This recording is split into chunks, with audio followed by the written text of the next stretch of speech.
నా పొలిటికల్ కెరీర్లో ఇదే ఫస్ట్ టైం ఒకరిని నమ్మి నేను మోసపోవడం. అసలు ఎవడ్రా నువ్వు? చెప్పాను కదా, ప్రతి వాడు యుద్ధంలో గెలవాలని చూస్తాడు, కానీ ఎవడో ఒక్కడే గెలుస్తాడు.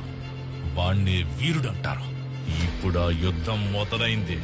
వీరుడెవరు, ఆ యుద్ధం ఎందుకు చేస్తున్నాడనేది ముందు కోటుండదు. హైవేకి దాదాపు 250 కిలోమీటర్ల దట్టమైన అడవిలో ఉన్నారు. బాబు, మీరు నక్సలైటా, మావోయిస్టా, టెర్రరిస్టా? ఎవరు బాబు మీరింతకీ? వాళ్ళంతా ఎక్కడి నుంచి పుట్టారు? మీలాంటి వాళ్ళంతా తప్పు చేస్తేనే కదా పుట్టారు. బాబు, నువ్వు చెప్పింది నేను నమ్ముతాను, కానీ నేను షుగర్ పేషెంట్ ని. టైంకు తిని మందులు వేసుకోకపోతే నా నరాలు బాడీ షివరింగ్ అవుతాయి బాబు. నువ్వు హెల్త్ మినిస్టర్ కదా? అవును బాబు.